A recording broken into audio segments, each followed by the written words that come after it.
remember, for Boyle's Law, we're looking at the relationship between pressure and volume. And that's an inverse relationship. As the volume increases, the pressure decreases, and as the volume decreases, the pressure increases.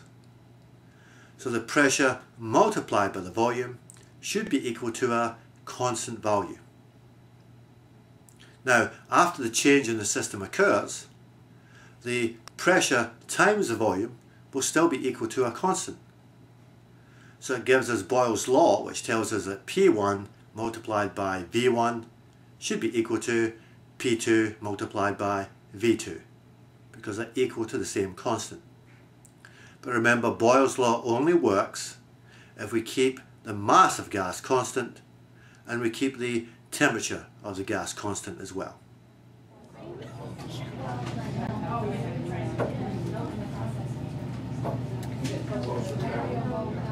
Keep going if you're taking a measurement.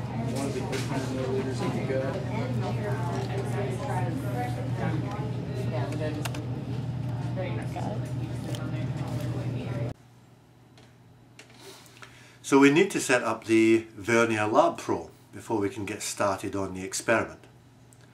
So first thing to do is to connect up the USB cable to the vernier unit itself, and that's going to be halfway down the right hand side of the console, and plug the cable in so that the connection shows you the Chicon side as the face up side.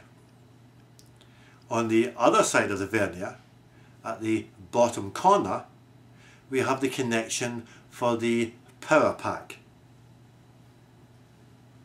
On the same side, at the top left hand corner, we also have the connection for the pressure probe itself. So once you have your graph of pressure against volume, we're going to take a look with the mathematical package on the program to look at that relationship between pressure and volume. Bring up the screen on the computer and then use values between 0 and 10 if you think your relationship is a linear relationship, or use negative numbers from 0 to negative 10 to try and fit your graph and your data points to a mathematical expression. The closer you can get to it, the better the fit. Remember, for Slegers Law, we're looking at the relationship between pressure and temperature. As the temperature increases, molecules have more kinetic energy, so the pressure increases with an increase in temperature.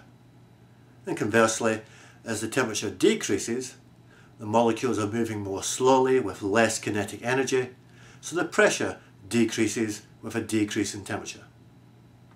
But this only works, this linear relationship between pressure and temperature, when we have a fixed mass of gas and we're keeping the volume of the gas constant.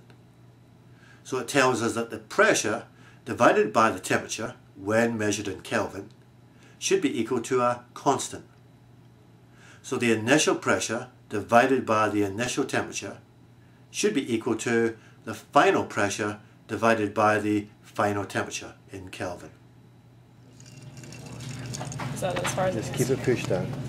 Yeah, completely covered. Push down the L and mile as much as you can. this? The whole, yes, so the whole L and mile is engulfed. That's it. That's fine.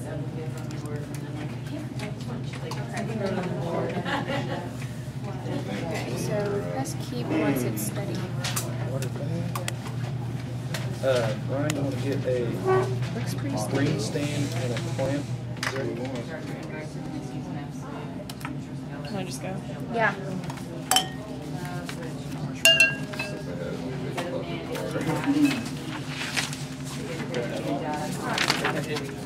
There's still some other stuff that's got to be done. It says To monitor the temperature of the gas, we need to use a temperature probe which will be placed into the water solution. And once the pressure of the gas inside the Erlenmeyer no longer changes, that should mean that the temperature of the gas molecules is the same as the molecules of liquid on the outside. So you're going to have to set up an Erlenmeyer for the second experiment. So start off by pushing the rubber stopper into the top of the Erlenmeyer, firmly but carefully, because it is made of glass, because it's important to make sure that that seal around the top of the Erlenmeyer is complete. We don't want any gas escaping, and we don't want any gas entering into the Erlenmeyer. We want it to be a fixed volume. So as you put the rubber stopper in, push, and also try and twist the rubber stopper around as you push it down and in. But be careful. We'll then put in the two tube attachments for the Erlenmeyer, so that the gas inside and the pressure generated by that gas can be monitored by the computer.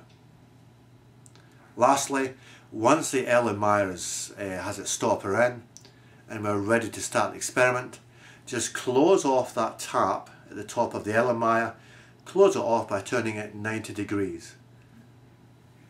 So we now have a fixed volume of gas inside the Erlenmeyer. So when you adjust your temperature scale from Celsius into Kelvin, you're also going to have to adjust your x-axis on your graph, because your new lowest reading is going to be somewhere above 250 Kelvin. The previous highest temperature was less than 100 degrees Celsius. So you'll have to change your x-axis so you can see your graph. So take the cursor down to the x-axis, well, it'll change to a little wiggly line. Double click on the x-axis and you'll bring up the graph options. Go to the x-axis label, you want it to be manual, and you want to set your limit somewhere around 270 for the lowest reading, up to about probably 400 for the highest reading. Is the inverse of what we had, right? Okay. Do we need to print this thing off? Does it say print?